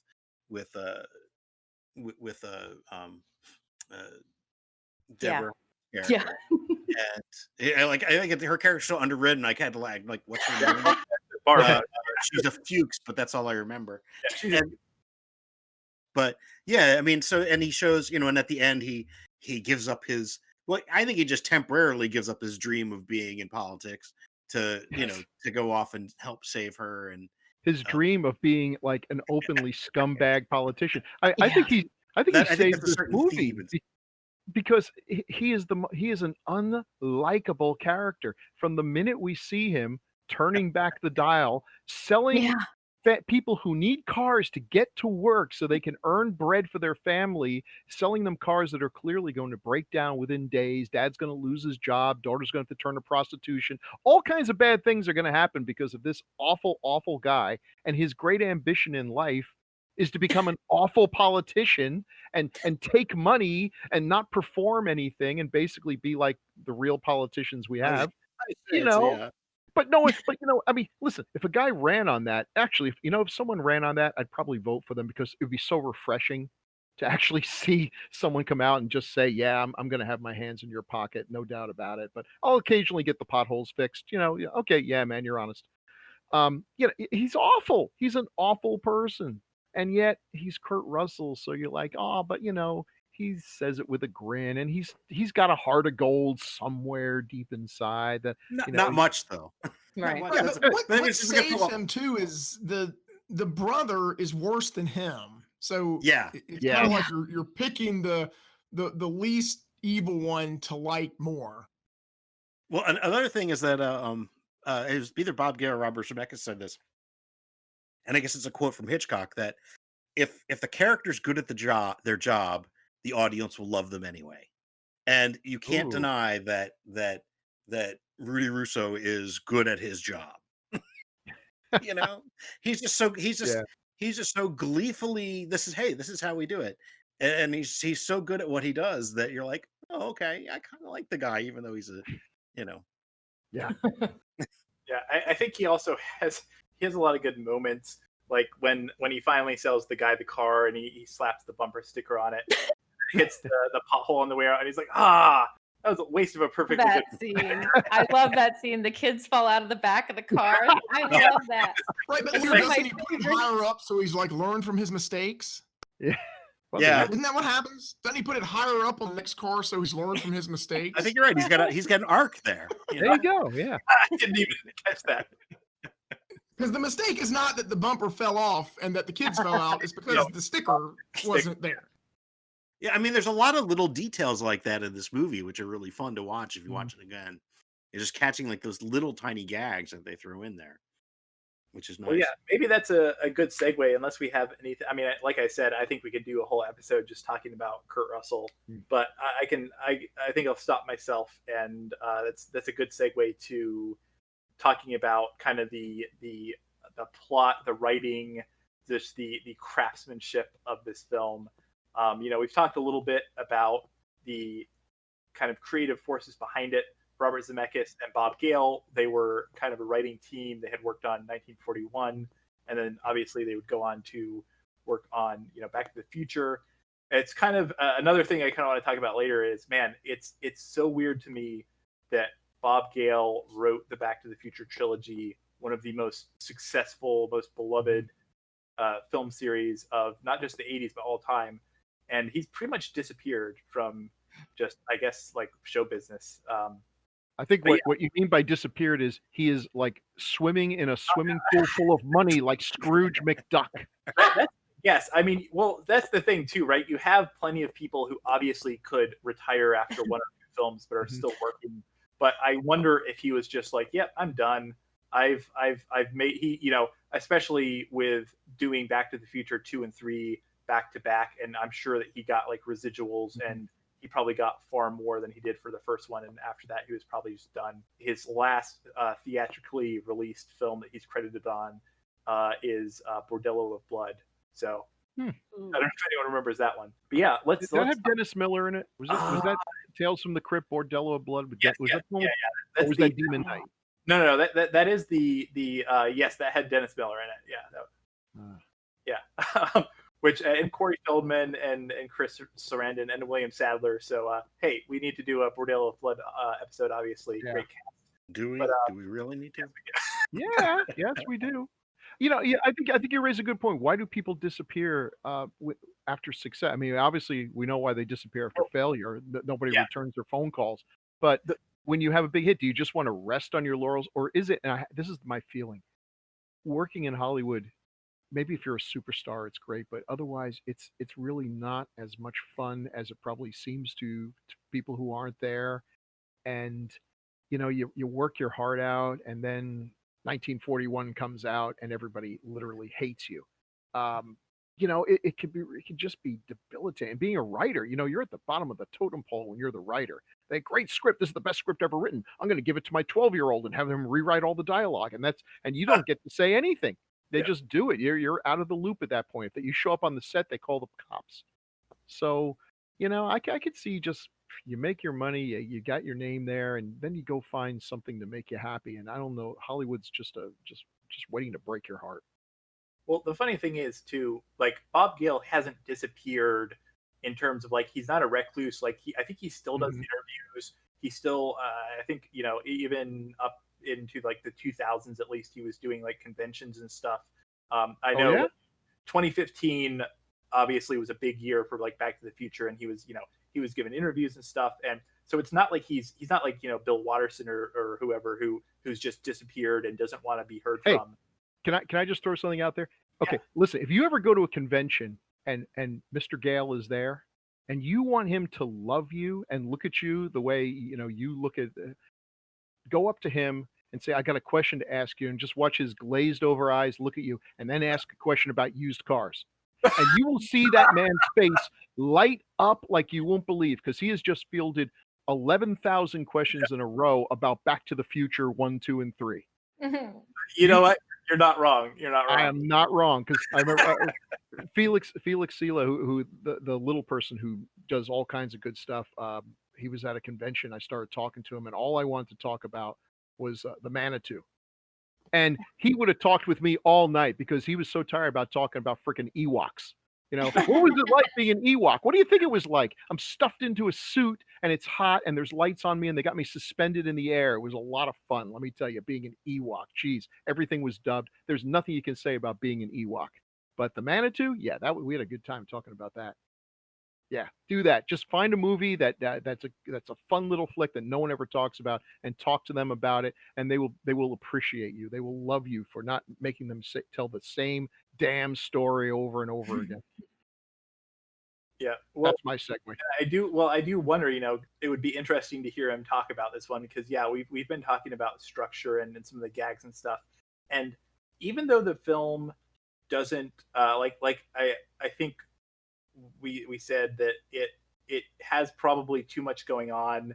The plot, there are often times in the plot where it's like, I don't know, you feel like there's a resolution and then they'll just kind of shoehorn in the next conflict. When the whole third act is basically kind of, it feels like it comes out of left field to me, because he gets fired, and then they're like, and then they go to the TV station, and the guy's like, showing them how he's editing the video, and that sets up the whole conflict in the third act. But that's really, I don't know, that doesn't feel organic to me. It feels like it's just kind of shoehorned in. But at the same time, you mean the part where he hears about they drive past, and then the guy's like, "Oh yeah, they're in court right now." I'm like, what the hell? And he goes there, and a full courtroom for this crappy commercial. Yeah, I love cars. But it's funny because there are other things that, like, I feel like there are certain gags, like we talked about, the whole superstition thing and how that pays off. But there are also, there are things that would in other films, I think, be throwaways, and in this movie, like he kind of pays off that. When they're showing the first commercial, and which I love the scene so much, but when they show in the commercial and the I guess the girl's dress gets ripped off and she's trying to cover up, and then they cut to the family, and the wife is like trying to switch the channel, and all the kids are like gathered around. I love that. I love that scene so much. And in any other movie, that would just be a cutaway. But then they cut to the next day where the whole family's at the car lot, and that sets up the next gag where oh god, yeah, he runs over, he pretends to run over the dog, and then the kid's falling out. So I don't know. I feel like there are a lot of things that don't work in this movie, or there are some things that don't work in this movie, but there are a lot of things that are actually set up like very cleverly, and are probably better indicative of kind of like his future efforts as a writer. Agreed. Cool. Yeah. Yeah. Anyone else have any other thoughts on? And I guess we can also talk about Zemeckis, like his direction. Obviously, he was pretty green. Like I said, this was his second feature film, but he would go on. I mean, he's done so many movies. Oh, yeah. We talked about Romancing the Stone, and we talked about Back to the Future. But I mean, he's been, ever since then, he directed Forrest Gump, which, by the way, also included a Kurt Russell cameo as the uncredited voice of Elvis. He would also do Contact, Castaway, Beowulf, Flight. He's done so many movies. But do we think that this kind of forebodes his future as a director, or can we see, even if it's not a perfect film, can we see kind of glimmers of what he would do in the next 2 decades? I can't really honestly say, looking at this movie, I would say this guy's gonna go big places. You saw that with Spielberg.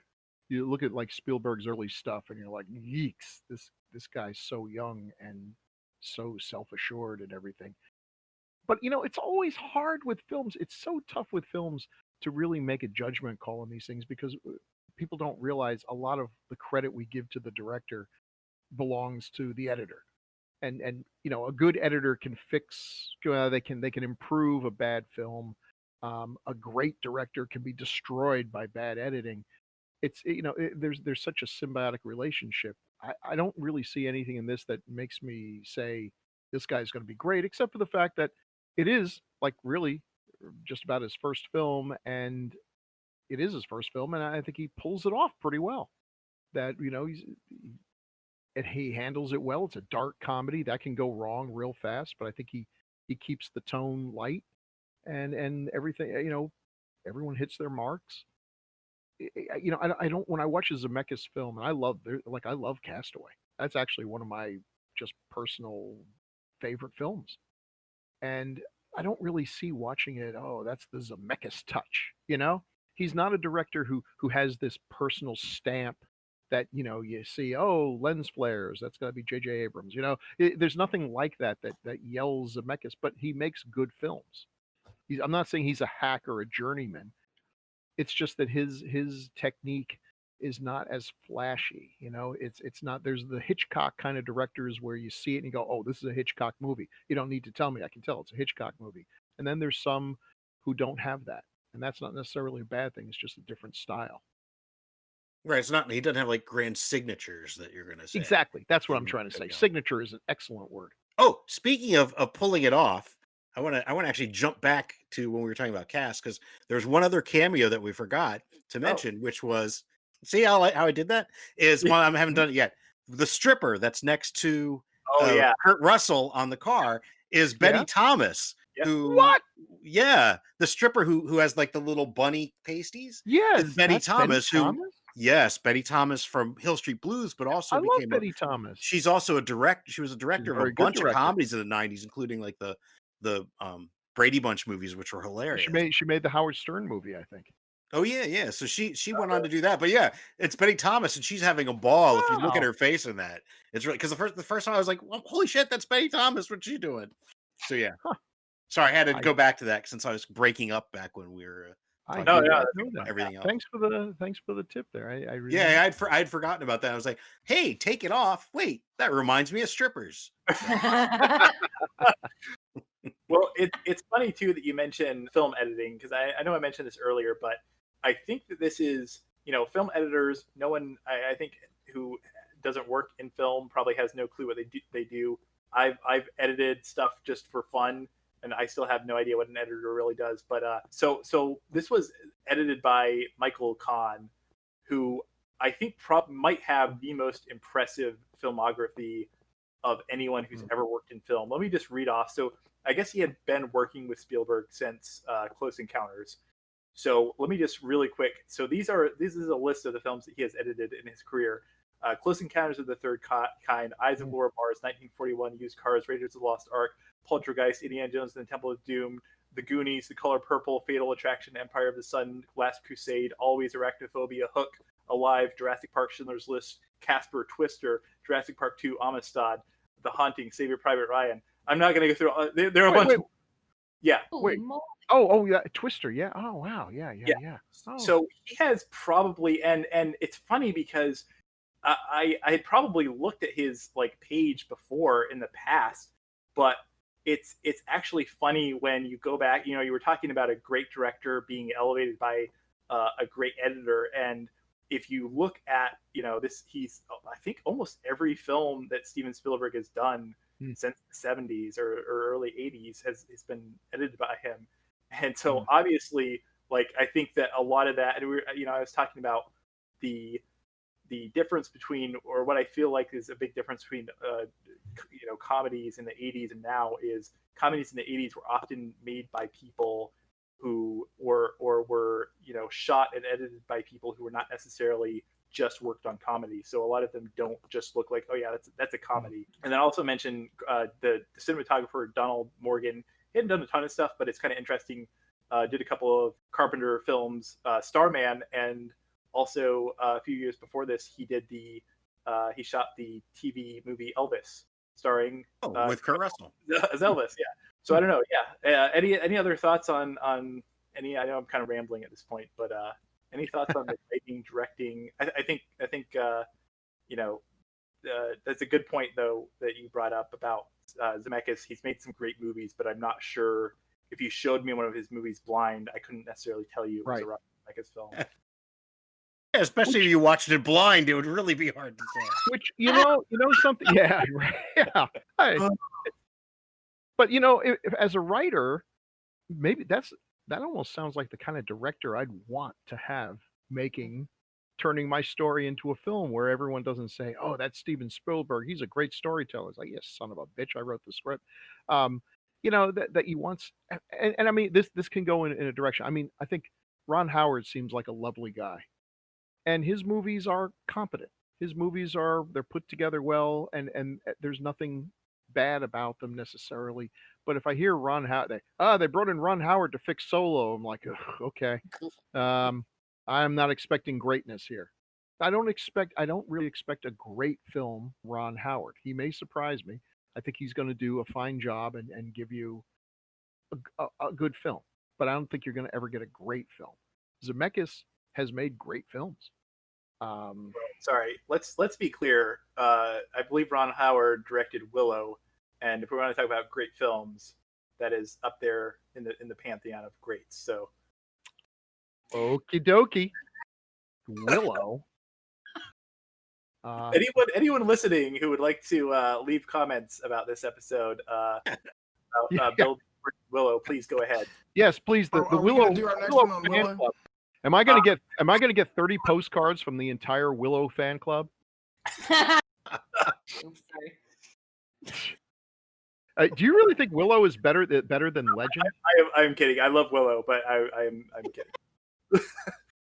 I don't think I've seen Willow in a couple decades. Honestly, do you think Willow is better than Legend? And mark my words, Legend is not a great movie. But I actually do disagree with you on that. I think Legend is a great film. I was thinking about Willow. I will fight you about Legend though. Oh, okay, all right. I'll watch Legend again on a dare.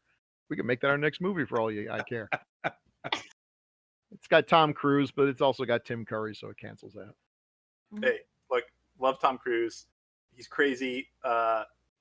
He's a crazy person in real life.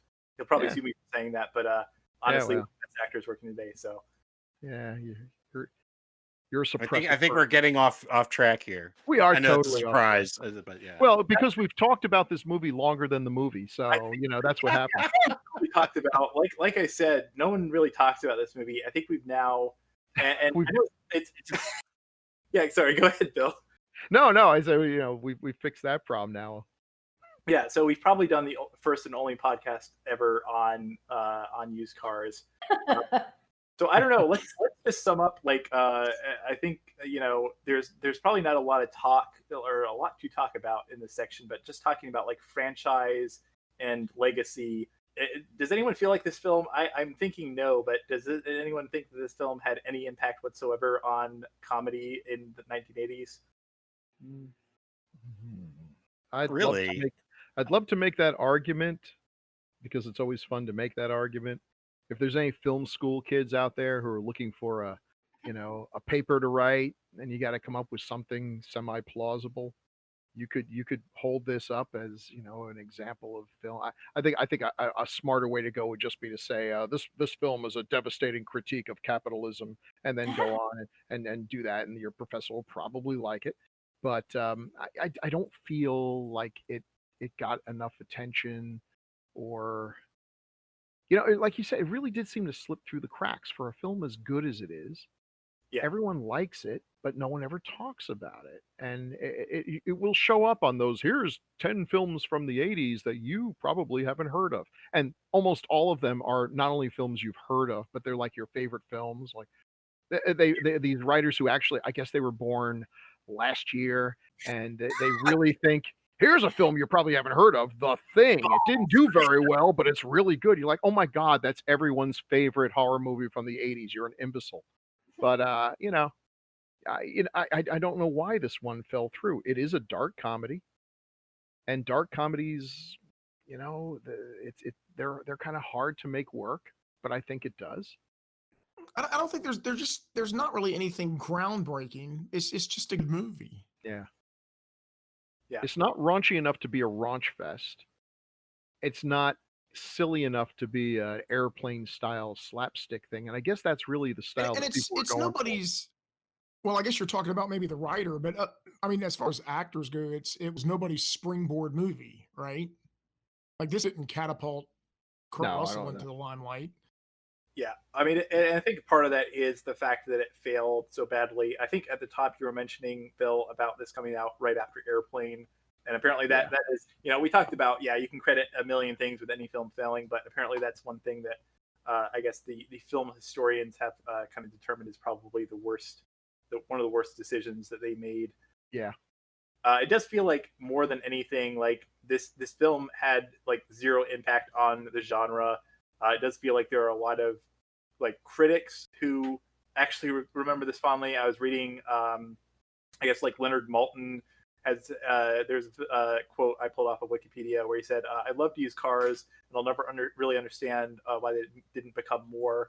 Apparently, Pauline Kael loved this movie, but yeah. So I guess some of the critics loved it, but no one else. Vincent Canby loved it. But Vincent Canby, he was the critic for the New York Times.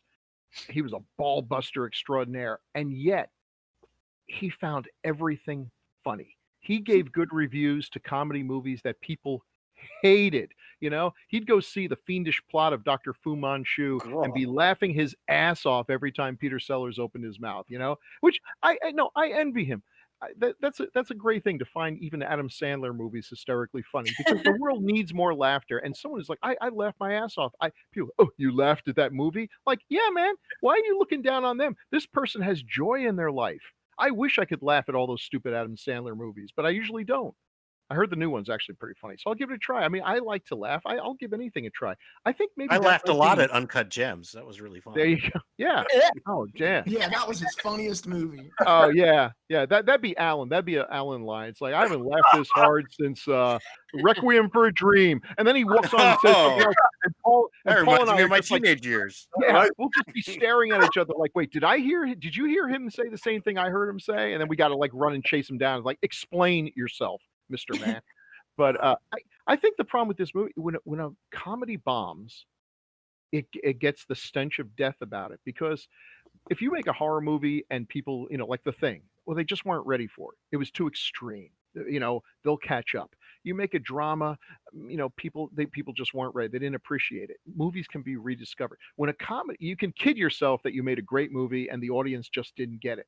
But when you make a comedy and it bombs, the only thing that people think when they hear that is it wasn't funny. Because if it was funny, it wouldn't have bombed. That's not always true, but that's the idea that goes across. When you hear that a comedy bombed, it must be because the audience sounded like an oil painting, nobody was laughing, and the jokes just stiff. Because when a comedy does bomb, it's painful. It's painful. There's no kidding yourself when the character on the screen tells a joke and the audience is quiet. There's no telling yourself they've just been stunned into silence because it's so damn funny. That's not how it works. They laugh, whether they want to laugh or not. They laugh if they think it's funny. So yeah, I think when comedies don't do well, they kind of disappear. Yeah, that's my theory. Even though this film is like funny, I think you're right in that like people think of bad horror films as so bad it's good, or other like The Room, something like that. But a bad comedy is just painful and awkward to watch. Has anyone ever said it was so unfunny I laughed? I think so. No, I don't think so. So well, yeah, in terms of legacy, like Renee, had you even heard of used cars before we started talking about it? I had not. Yeah.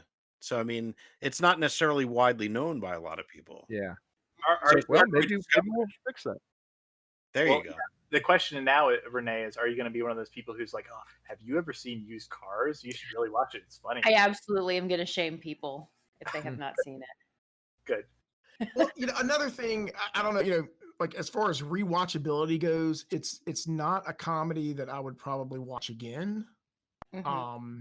And that's not saying that it's bad. I mean, I love this movie. It's just it's not something that I would, watch, once a year. I mean, I saw it once. I thought it was great, but yeah, it's just not something I would rewatch over and over. Yeah. I don't know.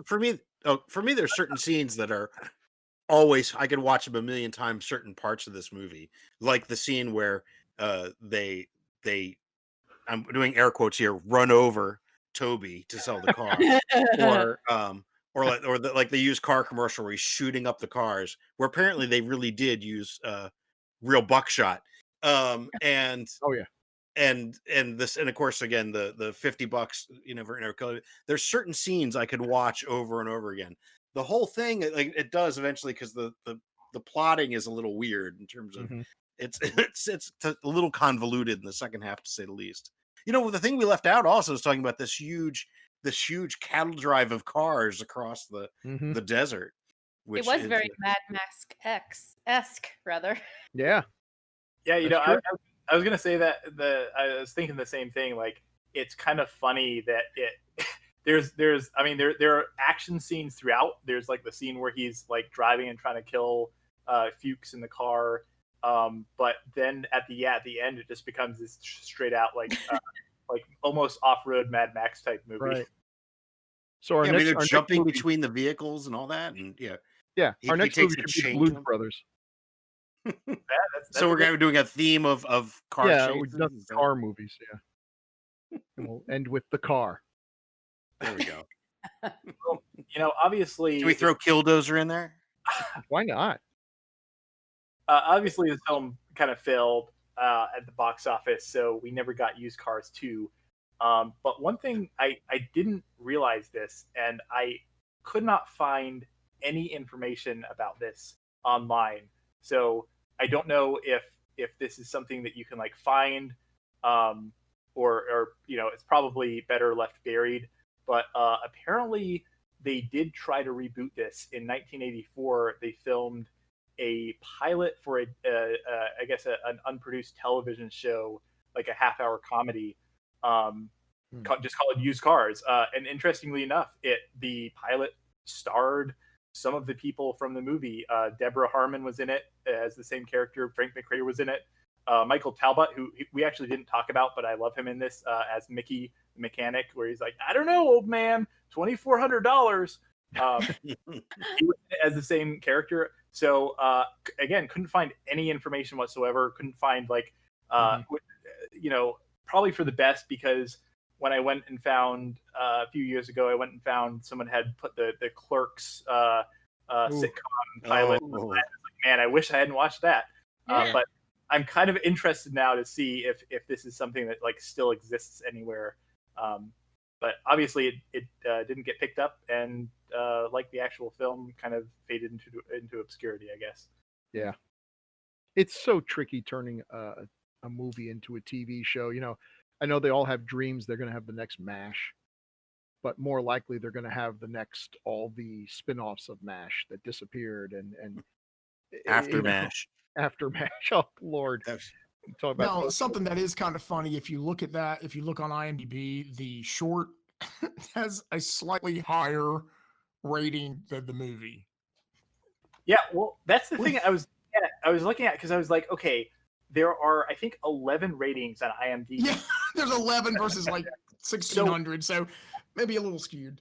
What I was trying to figure out was like, okay, is this because I went and looked in to see if I could find it, because I was like, does that mean that it's online somewhere, or more likely than not, it's just people rating the wrong movie because people are stupid, right?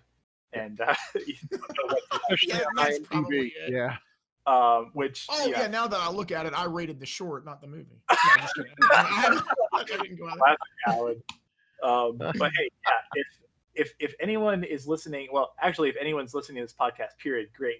But if anyone's listening and knows anything about the Used Car TV pilot, please get a hold of me and let me know, because I would love to see it. Cool. Any other thoughts, or do we want to kind of move on to kind of final ratings and thoughts on the movie?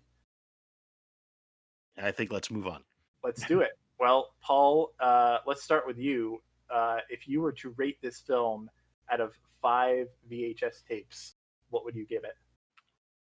I'd give it a good solid 4 VHS tapes. It's still holds up. It's still funny. I like I said, it's got so many great lines, so many great scenes. It's not the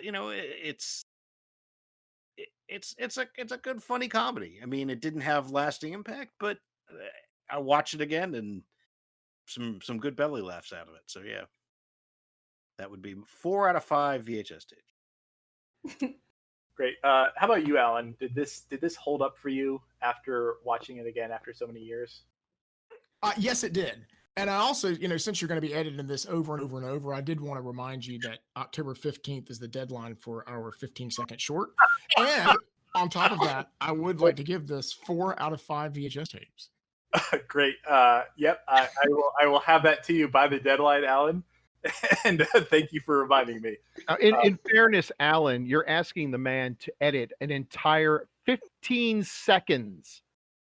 Okay? I mean, that could take weeks. So listen, audience, Alan has a lovely house, much nicer, neater than mine, and a really patient wife. I don't know why she would ever allow us to ever be in his house when it's like, okay, we're going to shoot him with blood, but we'll put these garbage bags where we think the blood might go. We kept it off of most of the carpet. Yeah, most of it went there. God. I'm gonna edit out all the talk about like film editing just so that so no one knows your shame. Yeah. Yeah. Renee, what did you think on your first watch about I thought it was good. I think I would give it 3.5. It was enjoyable. I could probably watch it again, but maybe it's something where you're doing other stuff and then you're just kind of have it on in the background. Yeah, it was enjoyable. I would, I think Paul said the same thing. Like there would definitely be scenes that I would watch again. With the dog and the station wagon, that just the whole scene of the dog. The acting was outstanding, and then the kids falling out of the car, which again, one of my favorite subreddits is kids falling down, or children falling down, and it's all I need to know about you. Yeah, it makes me like you even that much more as a person. Yeah, it's great, and so that scene just tickles me, and then when I forget his name, the friend, when he realizes he's in the red car. There are, certain little scenes like that are just really great. But then, there is a lot, and now I'm thinking about the women in the movie or the lack thereof, and then subconscious racism. No, it was pretty good though. I enjoyed it, and it was a movie. It was just funny, and it's good to have a movie where you can just kind of laugh about it and then not really have to think too much about it later. Yeah. A funny side note, we keep talking about the kids falling out of the car. I actually, because I was going through and looking at all the kind of bit actors, and from what I could tell, those were like actual kids falling out of the back of the car. Yeah. But the thing is, 2 of them actually went on to become stunt people. So they were actually, that's because their parents were the stunt people. Oh, really? So that's, they said, because that was one of the things they covered, is they said they're actually the stuntman's kids. Nice. Added up and they said, oh my God, we could never get away with this nowadays. Oh, that's great. That's awesome. That's funny because I recently read a book about stunt people and how often there will be like generations of them. But yeah, I didn't have that context, so I was looking at that. I was like, maybe they fell out and they're like, oh, I want to do this for a living, but that makes way more sense. See, I'm glad someone actually did research and listened to the commentary, so you can bring these tidbits. Well, I had to watch it a second time because we watched it so long ago. Yeah. And I'm like, oh, better watch this again. And Bill, how about you? What do you think? I just assumed that they had like midget stuntmen, but those would cost money. Yeah. Yeah, but kids, yeah, especially if you got their parents okay. That's awesome. Hey, I'm with Renee on that there's some things that always make me laugh. Kids falling down, yeah, that's definitely funny, but I always laugh whenever a character throws something off screen and you hear a cat go, "Row!" Okay, that cracks me up every single damn time. That's a keeper. I, much like Renee, will also give this 3.5 tapes. So 3 tapes and 1 that's only been rewound halfway. Yes. Yeah, I like it. It's it's an 80s comedy. It's not a lot of belly laughs. Although I think this one, unlike Alan, I think I will watch it again. because sometimes I find comedies funnier the second time, especially when they're comedies like this where the laughs don't really depend on one-liners because then you know the punchline, so that's not quite as funny, but more the situation. So like when the thing with the dog started, I was laughing, but I was also nervous because this movie is dark enough that they might have actually run over the dog. Yeah. So there was that part, and my wife's looking at me like, they're not going to kill that dog, are they? Because that's always a deal breaker for her. Yeah. So I was a little nervous, and you know, it's very funny. But now that I know the dog makes, I can just enjoy it for the comedy genius that it is. Just a perfect setup. That dog really flopped over real well when he picked him up, his head hanging down. It's like, that is a well-trained, that is a good dog. He got a treat for that. Well, yeah. We didn't talk about the dog, but Toby, played by Peanuts, according to the credit, great dog actor. Although apparently, from what I read, they actually sedated the dog in that scene. So No. yes. Okay. Well, Oh God. hey, he's not. Listen, he's not the first actor that had to be sedated to perform right on set. I'm sure he was fine. Bill, totally random side question, but Sure. have you ever seen Wet Hot American Summer? Wet Hot, is that the one by Savage Steve Holland or something? No. Yeah. Okay. It's on Netflix. Go watch it. I only Oh, mention it because there's go ahead. there's a running gag in that movie where people will throw stuff off scene and then you'll hear like pottery smashing, and it cracks me up every time. They do it over and over and over, and every time I laugh. The trick to that is that the actors never react to it. Yes. They never even look off screen. They throw something, cats scream, cars slam on their brakes and hit a tree, pottery breaks, whatever the reaction is, the actors must never acknowledge it. That's what makes it funny. Yeah. No. That actually reminds me. There's a scene in here. The scene in here where Garrett Graham, he's when he first notices the car's red, and he gets out and he's backing across the highway, and the car comes up and almost hits him and swerves around him.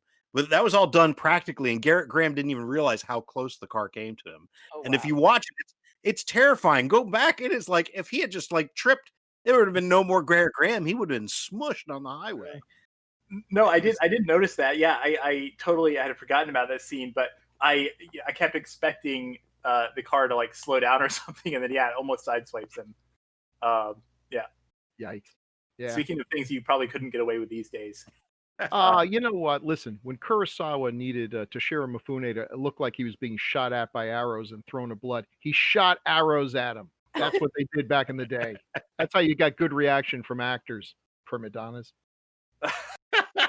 Well, I think I'm kind of with the general consensus here. So I had watched this. We talked about doing this a few weeks ago, and I watched it, and then it took us a while, and I actually rewatched it again last night, and I think I might have rated it a little bit higher if I only watched it once. I think watching it again so soon, that's when I started noticing some of the kind of narrative faults. So yeah, I'm gonna say it's still probably one of my favorite, probably a top 10 80s comedy for me.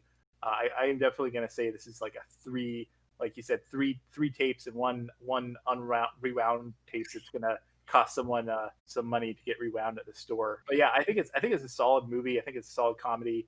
I think it's got plenty, like I think you were dead on, Paul, when you were like, this is not a film like Airplane or even like a Monty Python where you can just sit down and watch it and it's just like nonstop laughs. But I think it's got enough great moments and enough great gags that it's worth every once in a while putting it on. Well, does anyone have any other final thoughts? I think we've probably like we said we've probably talked about this movie more than any of the actors or creators have in the last 25 years. So does anyone else have any final thoughts? Or so the final math is that we gave this a 3.7. Oh yeah, sorry, yeah, thank you. I forgot to mention that. Oh, Yeah, good 3.7 videotapes, not bad.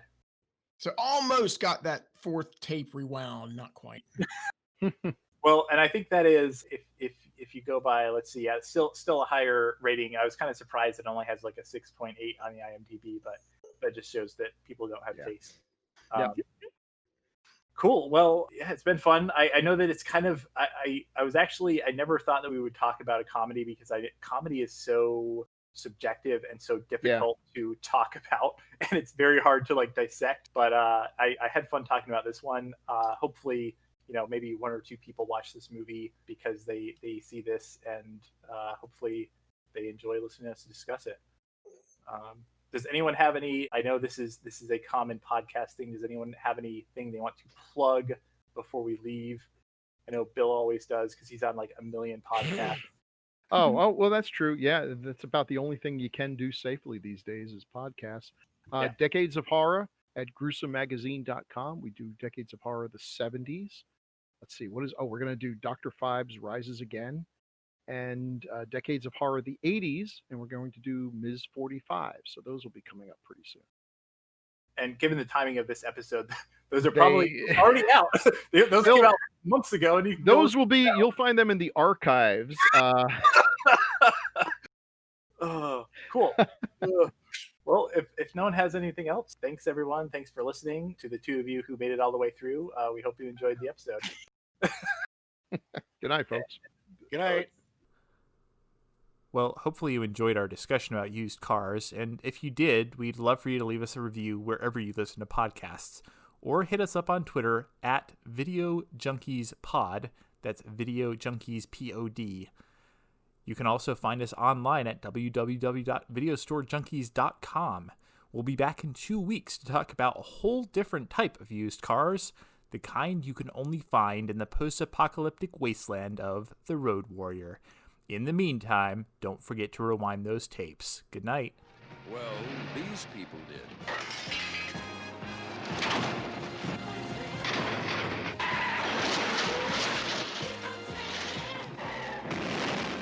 Used Cars, about a group of dedicated businessmen who'll do anything to sell a car. We can't do a commercial wearing these. We'll come off looking like a couple of... $695? You got it. Margaret, let's take a look under the hood, shall we? Whoa! Hey, look, Bear. Now wait just a minute. What the hell is this? Is this a 1977 450 SL for $24,000? That's too high. No, he just said. Did you notice that? No, that's a violation. Used Cars. It's a dirty business.